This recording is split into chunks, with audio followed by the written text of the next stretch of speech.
Hello Amigos, ఎలా ఉన్నారు? ఈ రోజు ఆదిలాబాద్ లో నాగోబా జాతర జరుగుతున్న ప్రదేశానికి కేవలం కిలోమీటర్ దూరంలో ఉన్న ధృవగూడ అనే ఒక గ్రామంలో ఉన్నాం. నాతో పాటు ఉన్నారు సోషియాలజీ ప్రొఫెసర్ డాక్టర్ చింతా గణేష్ గారు. సార్ నమస్తే. సార్, మనం హైదరాబాద్ నుంచి ఈ ప్రదేశానికి వచ్చాం సార్. ఆల్మోస్ట్ 300 కిలోమీటర్లు ట్రావెల్ చేసి ఈ ఏరియాకి వచ్చి ఆ మెయిన్ రోడ్ నుంచి ఈ తండాలు ఏవైతే ఉన్నాయో సార్, ఈ గిరిజన తండాలకు వచ్చేసరికి ఒక రకమైన వాతావరణం కనబడుతుంది. సరైన ఫెసిలిటీస్ లేవు. సార్, ఒక సోషియాలజీ ప్రొఫెసర్ గా మీరు వీటిని ఇక్కడ ఉన్న సిచ్యువేషన్స్ ని ఎలా అనలైజ్ చేస్తారు? అంటే ఇప్పుడు మనము ఈ గ్రామంలో ఉన్నటువంటి ఇళ్ళన్నీ కూడా మనము చూస్తూ వచ్చాం. అసలు ఇక్కడ ఉన్నటువంటి సామాజిక ఆర్థిక పరిస్థితులు కనుక చూసినట్లయితే అసలు మనము ఇంత అభివృద్ధి చెందినటువంటి దేశంలో ఉన్నామా అనేటటువంటి అనుమానం అనేటటువంటిది మనకు ఏర్పడుతుంది. ఇవాళ 75 సంవత్సరాల స్వాతంత్రం తర్వాత కూడా ఎలాంటి ఇళ్లలో అంటే వాస్తవికంగా గోడలు కూడా సరిగ్గా లేకుండా, రూఫ్ అనేటటువంటిది కూడా సరిగ్గా లేకుండా, ఇంతకు ముందే ఇక్కడ నివసించేటటువంటి ప్రజలతో మాట్లాడినప్పుడు ఇక్కడ కనీస వసతులు అనేటటువంటివి కూడా లేవు. ఉదాహరణకు మనము శానిటేషన్ గురించి మాట్లాడితే ఇక్కడ డ్రైనేజ్ సిస్టమ్ అనేది లేదు. కేవలం ఇంటి ముందే పశువుల్ని కట్టేసుకోవడము, అదే విధంగా toilet facilities, individual toilet facilities అనేటువంటివి కూడా లేవు. అంటే ఒక చాలా వెనుకబడినటువంటి పరిస్థితులలో వీళ్ళు ఇక్కడ జీవిస్తున్నట్టు కనబడతా ఉంది. కాబట్టి మరి ఈ ప్రజా దర్బార్ జరిగినటువంటి సందర్భంలో వాళ్ళు అధికారులకు కానీ ప్రజాప్రతినిధులకు కానీ పిటిషన్స్ ఇవ్వడం జరుగుతుంది అని చెప్పారు. కానీ మరి ఇన్ని పిటిషన్లు అంటే దాదాపు 1950వ దశకం నుండి ఇప్పటిదాకా కూడా పిటిషన్లు ఇస్తున్నప్పటికీ కూడా ఇక్కడ పరిస్థితులలో పెద్దగా మార్పు వచ్చినట్టుగా లేదు. ఇప్పుడు ఎక్కడైతే ఇక్కడ మనము ఈ గ్రామంలో ఉన్నామో, ధృవగూడ అనే గ్రామంలో కేవలం 1 కిలోమీటర్ దూరంలోనే ఉంది నాగోబా టెంపుల్ కు 1 కిలోమీటర్ దూరంలోనే. మరి ఇక్కడనే ఇలాంటి పరిస్థితులు ఉంటే ఇంకా లోపలికి కనుక వెళ్ళినట్లయితే వారి పరిస్థితులు ఏ విధంగా ఉంటాయో మనం ఊహించుకోవచ్చు. కాబట్టి ఇలాంటి పరిస్థితులలో మార్పు తీసుకురావాల్సినటువంటి బాధ్యత తప్పనిసరిగా ప్రభుత్వం పైన ఉంది, అధికారుల పైన ఉంది, ప్రజాప్రతినిధుల పైన కూడా ఉంది. ఎందుకంటే ఒకవైపు భారతదేశం అనేటటువంటిది ఎంతగానో అభివృద్ధి చెందుతున్నది అని మనము చెప్పుకుంటున్నటువంటి సందర్భంలో మరి ప్రజలు ఇంత వెనుకబడినటువంటి స్థితిలో ఉండడం అనేటటువంటిది మనము ఊహించదగినటువంటిది కాదది. ఇందులో మార్పు తీసుకురావాల్సినటువంటి అవసరం ఎంతైనా ఉంది. మనం మామూలుగా చూసినట్టయితే సార్, ఒక మనిషి బతకడానికి కనీస అవసరాలు ఏంటి కొన్ని ఉంటాయి సార్. మెయిన్ గా అసలు అవసరాలు ఏంటి, అవి ఇక్కడ ఉన్నాయి. ఇప్పటి వరకు మనం ప్రజలతో మాట్లాడుతున్నప్పుడు ఇప్పటికీ కూడా వాళ్ళు అటవీ ఉత్పత్తుల పైన లేకపోతే వ్యవసాయ సాగు పైన జీవించి వాళ్ళ జీవనాన్ని గడపడం జరుగుతుంది. వాస్తవికంగా ఈనాటికి కూడా వాళ్ళలో నిరక్షరాస్యత అనేటువంటిది ఇంకా కొనసాగుతూనే ఉన్నది. అభివృద్ధి అనేటటువంటిది ఎక్కడా కూడా ఉన్నట్టుగా కనబడట్లేదు. ఇవాళ చూడండి, మనము ఈ గ్రామం నుండి నాగోబా టెంపుల్ కి వెళ్ళడానికి అసలు రోడ్డు వసతి అనేది కూడా సరిగ్గా లేదు. అసలు ఒక కారు కూడా వెళ్ళటానికి పరిస్థితి లేదు. ఇదే మెయిన్ రోడ్డు నాగోబా జాతర వెళ్ళడానికి. ఈ రోడ్డు గుండా అంత పెద్ద జాతరకి ఒక ప్రజలు అనే వాళ్ళు వెళ్తున్నారు. అంటే ఒక 4 వీలర్ అనేది కనుక వచ్చినట్టయితే ఈ కార్నర్ లో మలగడానికి కూడా చాలా ఇబ్బందిగా ఉంటుంది. అవును. కాబట్టి ఇప్పుడు ఇలాంటి పరిస్థితులలో వీళ్ళు జీవిస్తా ఉన్నారు. మరి ఇంత కొన్ని లక్షల మంది ఒక దేవాలయ పరిసర ప్రాంతాలకు వచ్చినప్పుడు ఏదైనా ఒక యాక్సిడెంట్ లాంటిది కనుక జరిగితే మరి ఒక అంబులెన్స్ రావడానికి ఈ రోడ్లో అవకాశం లేదు, ఒక ఫైర్ ఇంజిన్ రావడానికి అవకాశం లేదు. ఏదైనా ఎవరికైనా ఏమైనా ఇబ్బంది కనుక కలిగినట్లయితే ఇమీడియట్ గా ఎమర్జెన్సీగా దగ్గర ఉన్నటువంటి పట్టణానికి తీసుకెళ్లేటటువంటి వసతి ఇక్కడ లేదు. అంటే మనం ఇలాంటి పరిస్థితులలో ప్రజలు ఏ విధంగా జీవించగలుగుతారు, దీని గురించి మనం ఆలోచించాల్సినటువంటి అవసరం ఎంతైనా ఉంది. ఈ క్రమంలో మనం ఇక్కడ ఉన్నటువంటి కొద్ది మందితో కూడా మాట్లాడేటటువంటి ప్రయత్నం కూడా చేయడం జరిగింది. ఇక్కడ వీళ్ళ ఇల్లును కనుక చూస్తే ఈ ఇక్కడే ఉన్నటువంటి వాళ్ళు మీ పేరు ఏంటండి?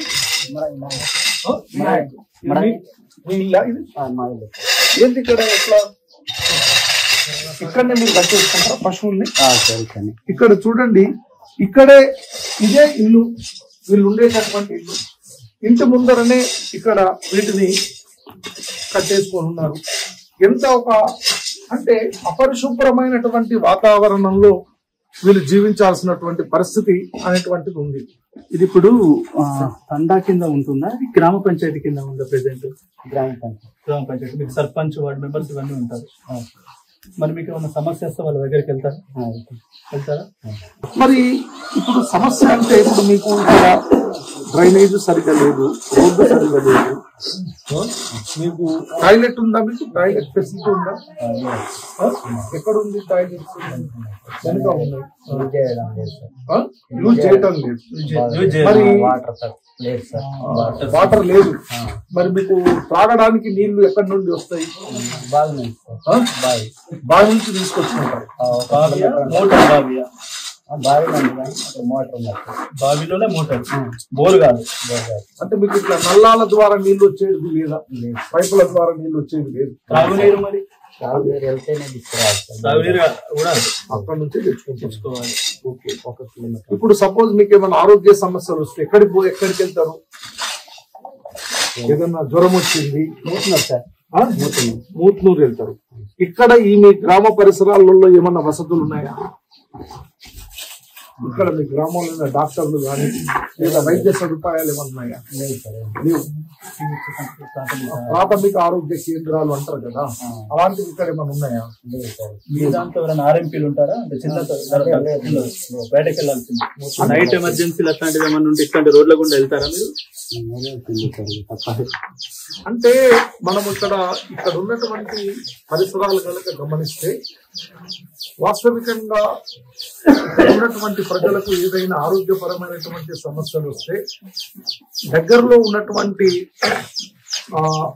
పెద్ద పెద్ద గ్రామాలకు కానీ పట్టణాలకు కానీ వెళ్లాల్సిందే తప్ప ఇది గ్రామ పంచాయతీగా చెప్పబడినప్పటికీ కూడా ఒక గ్రామ పంచాయతీలో ఉండవలసినటువంటి వసతులు ఏమీ లేవు.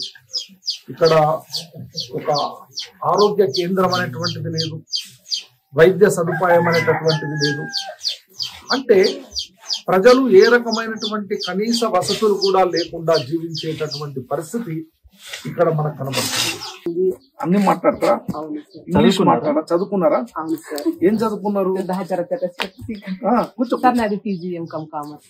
ఓ, పీజీ ఎంకామ్ కామర్స్. ఎక్కడ చదివామమ్మా? హైదరాబాద్ ప్రజ్ఞా కాలేజ్. ఓ గుడ్. ఏం చేస్తున్నారు మరి ఇక్కడ? వ్యవసాయం సార్. మరి ఎంకామ్ చదివి మళ్ళీ ఇంకా వ్యవసాయంలో ఎందుకున్నారు? ఆర్థిక పరిస్థితులు బాగాలేవు. అంటే చదువుకున్నటువంటి వాళ్ళ పరిస్థితి ఇలా ఉంటే మరి చదువుకోవాలన్నటువంటి వాళ్ళ పరిస్థితి ఏ విధంగా ఉంటుంది? ఇది మీలేనా? అది సార్ మా ఇల్లు, నా హస్బెండ్ సార్. ఓ, అతని హస్బెండ్ ఇంతకుముందు మాట్లాడిన వ్యక్తి. ఓకే. మీరు ఇక్కడే ఉంటారు? ఇక్కడే ఉంటారు. వ్యవసాయం చేసుకుంటున్నారు. ఇదేంటమ్మా, ఇది కూడా ఇల్లేనా? మనుషులు ఉంటారు ఎవరన్నా? వాళ్ళు ఎంప్లాయీస్ సార్, వాళ్ళు విలేజ్ లో ఉండరా? ఓకే. కానీ ఇల్లే ఇది. ఇది ఓకే. మరి ఎట్లా మరి మీరు ఏదైనా ఉద్యోగం చేయాలని అనుకోవట్లేదా? అనుకున్నాం, చాలా ట్రై చేసినాం. లాస్ట్ ఎస్ఐలో కట్ ఆఫ్ మార్క్స్ లో పోయింది సార్. కాదు, ప్రభుత్వ ఉద్యోగమే కాకుండా ప్రైవేట్ రంగంలో కూడా ఉద్యోగాలు దొరుకుతాయి కదా? ప్రైవేట్ రంగంలో ఉద్యోగాలు దొరుకుతాయి, కరెక్టే సార్. బట్ ఫ్యామిలీని వదిలేసి పొలం వ్యవసాయం, ఇంట్లో ఒక కోడలు అత్తగారిని వదిలేయలేక ఒక చేనులోనే వర్క్ చేస్తుంది సార్. అంటే ఎట్లానమ్మా మీరు ఎంకామ్ చదివి, ఎంకామ్ అంటే ఇవాళ కామర్స్ అనే దానికి ఎంతో డిమాండ్ ఉంది. మీరు కాలేజీలలో పనిచేయవచ్చు, ప్రైవేట్ ఆఫీసులలో పనిచేయచ్చు, ఒక అకౌంటెంట్ గా పనిచేయచ్చు. మరి మీ ఎనర్జీ అనేది వృధాగా పోతుంది కదా. మీ కమ్యూనిటీ మరి ఎప్పుడు డెవలప్ కావాలి? ఇప్పుడు మీరు ఇలాంటి పరిస్థితులలో ఉంటే రేపు మీకు మీ పిల్లల భవిష్యత్తు, మీ రాబోయే తరాల భవిష్యత్తు ఏమవుతుంది? రాబోయే తరాల గురించి మేము మా విలేజ్ లో సార్, మా విలేజ్ సమస్య చెప్తున్నా.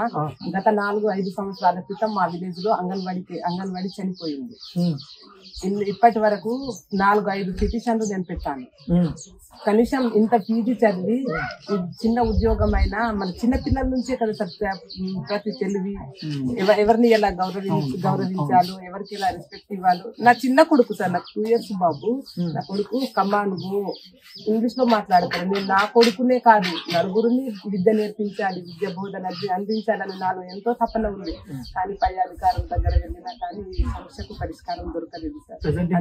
అలర్ట్ కాలేరా ఎవరు లేదు సార్. మరి ఇప్పుడు మీకు అంగన్వాడీ నుంచి వచ్చే బెనిఫిట్స్ ఉంటాయి కదా, పౌష్టికాహారకు సంబంధించి బాలామృతం, అది ఆయమ్మ ఇస్తుంది. పిల్లలకి ఎడ్యుకేషన్ లేదు. ఎడ్యుకేషన్ ఏం లేదు సార్. నా కొడుకు చిన్న 1.5 years సార్.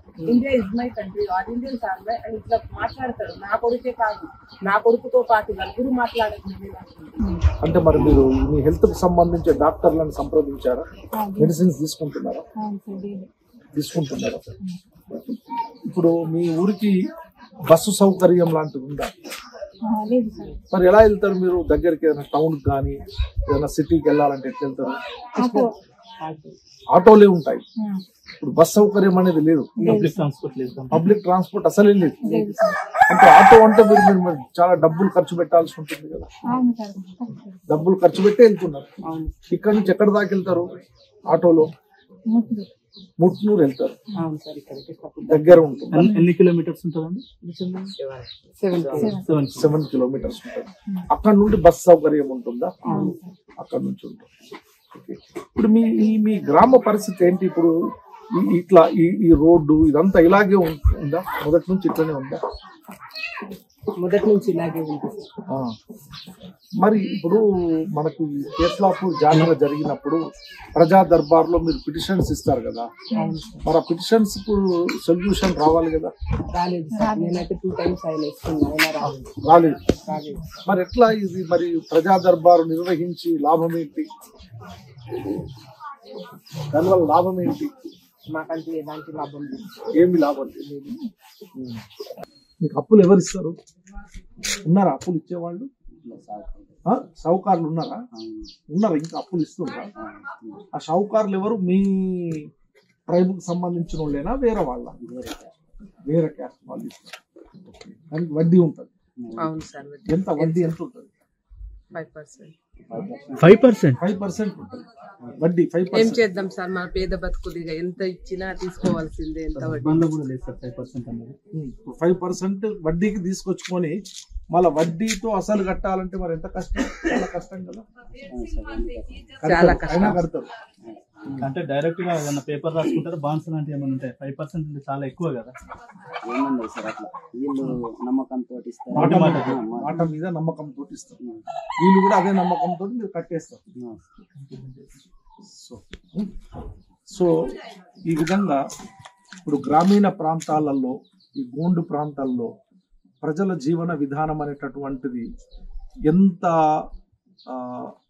వెనుకబడి ఉంది అంటే, ఈనాటికి కూడా వాళ్ళు ఈ మనీ లెండర్స్ దగ్గర అప్పులు తీసుకోవడం, అదేవిధంగా ఏ రకమైనటువంటి సదుపాయాలు లేకుండా జీవించడం, చదువుకున్నప్పటికీ కూడా ఏ రకమైనటువంటి ఉద్యోగ వసతులు లేకపోవడం, అదేవిధంగా అమానవీయమైనటువంటి పరిస్థితుల్లో జీవించడం అనేటటువంటిది ఇక్కడ కనబడుతుంది. కాబట్టి ఇప్పటికైనా కూడా ప్రభుత్వము, ప్రజాప్రతినిధులు, విద్యావంతులు ఇలాంటి ఈ గోండు సమాజంలో ఉన్నటువంటి సమస్యలను అర్థం చేసుకొని వాటిని అధ్యయనం చేసి వాటికి పరిష్కార మార్గాలను సూచించాల్సినటువంటి అవసరం ఎంతైనా ఉంది. కాబట్టి ప్రభుత్వాధికారులు విద్యావంతులు ఖచ్చితంగా ఇలాంటి గోండు గ్రామాలను సందర్శించి ఇక్కడ ఉన్నటువంటి ప్రజలతో మాట్లాడి వాటిని పరిష్కరించడం కోసం ప్రభుత్వానికి నివేదికలు పంపించి అభివృద్ధి కార్యకలాపాలను చేపట్టినప్పుడే వీళ్ళు నిజమైనటువంటి ఒక నాణ్యతతో కూడినటువంటి జీవనాన్ని గడపడానికి అవకాశం ఉంటుంది. లేకపోతే 75 సంవత్సరాల తర్వాత కూడా ఇదే పరిస్థితులలో ప్రజలు జీవిస్తున్నారు అనంటే మనం భారతదేశం చాలా వేగంగా అభివృద్ధి చెందుతున్నది అని చెప్పుకోవడానికి మనకు అర్హత అనేటువంటిది ఉండదు. సార్ ఈరోజు మనం ఇక్కడ చూసిన పరిస్థితులను చూసిన తర్వాత ఇప్పుడు 40 years నుంచి సోషియాలజీ డిపార్ట్మెంట్లో ఉన్నారు. అలాగే ఎంతో మంది సివిల్ సర్వీస్ స్టూడెంట్స్ కోచింగ్ ఇస్తున్నారు.